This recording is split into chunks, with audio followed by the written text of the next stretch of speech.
Most of our lies start from the beginning of our marriage. Because we're often in love. You know, there's something about being single. Let me address this, and I think I'm going to just take a few extra minutes tonight.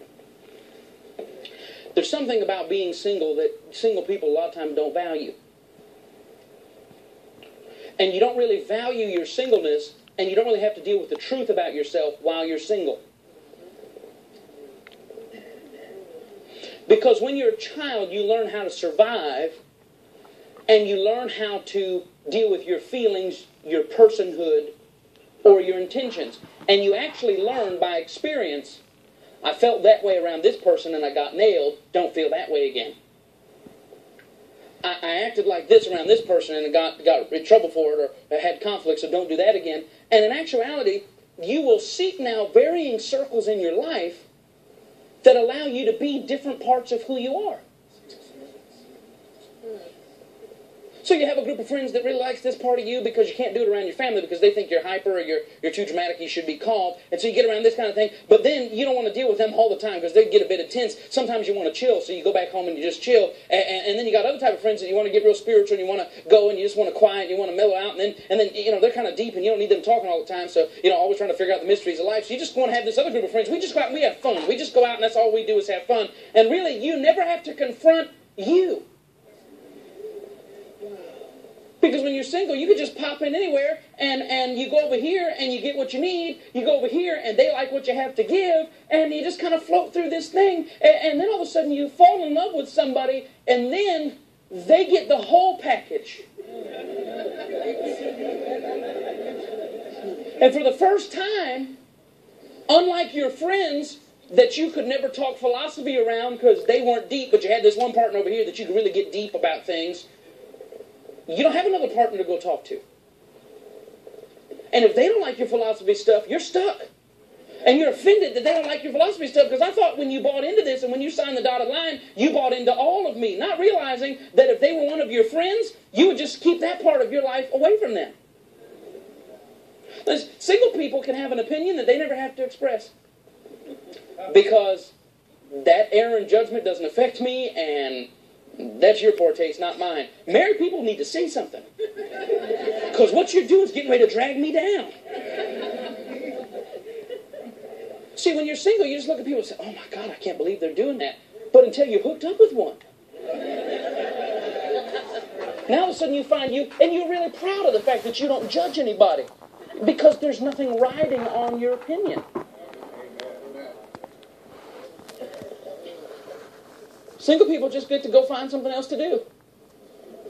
Where's the group going? I don't want to go there. Not so when you're married. This is where we're going.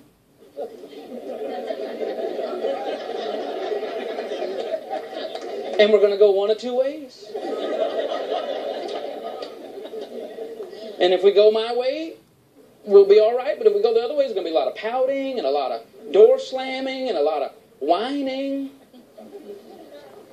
It's so funny, I never experienced that as a single. Right, because when you found out the agenda and it didn't fit you, you just had other places to go. Think about this. You call your best friend up, hey, what are you doing? I'm going to my family's for a barbecue. Man, I'll catch you later. Not so when you're married. Hey, what are we doing? We're going to my family for a barbecue. I'm not going to catch, I'm going to be there? Oh, okay, I'll be there. So you don't even really know you because you've never been pressured on anything. You never had to speak because you could always keep your mouth quiet because it wasn't really bothering you. But now they're messing up you. I mean, you could look at somebody, I cannot believe you went out of the house wearing that. But when Left Brain, who you're married to, is getting ready to go out of the house wearing that, all of a sudden you have an interest to say something. And then he can't understand why Frank dressed like that and you never said anything to Frank because Frank is not attached to me.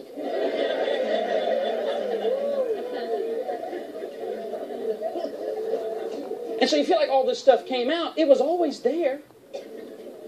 You just could hide it or move it or didn't have to face it or didn't have to deal with it. Or when it wasn't going your way, that's stuff fine. I just won't go. When you went and had a bad experience, it's okay. I'm not doing that again. And you were able to draw those lines as a single. But in a marriage, if it's bad, you get to go again. And if it's bad again, you can swear you're never doing it again, but you are going again.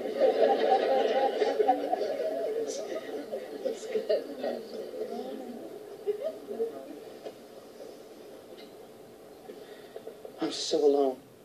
Enjoy it.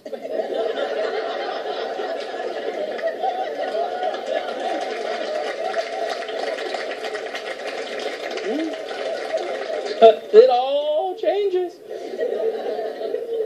Yeah. You know, when you're single, you can head towards your spiritual ideal, your financial ideal, your social ideal, your financial ideal. Did I say financial? That's right. Do financial twice. You can go towards your social ideal, your spiritual ideal, your financial ideal. You can have your domestic ideal.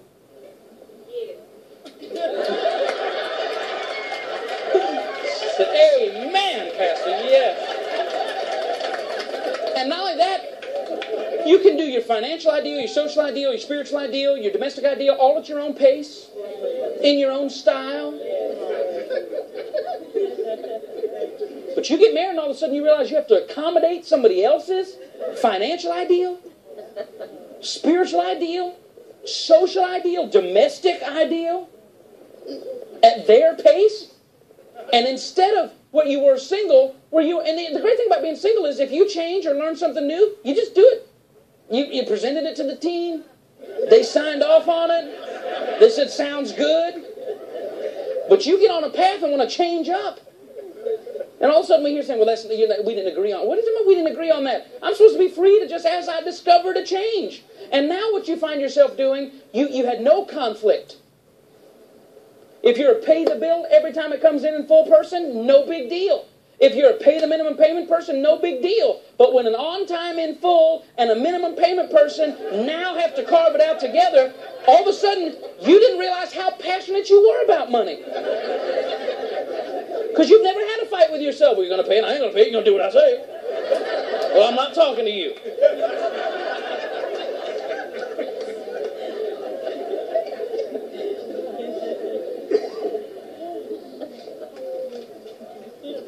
And not that, but it's at different paces. When you're single, you say, I gotta start exercising, I gotta get there. And you just gotta get there. When you're married, you gotta get there with digs and things along the way. You getting up?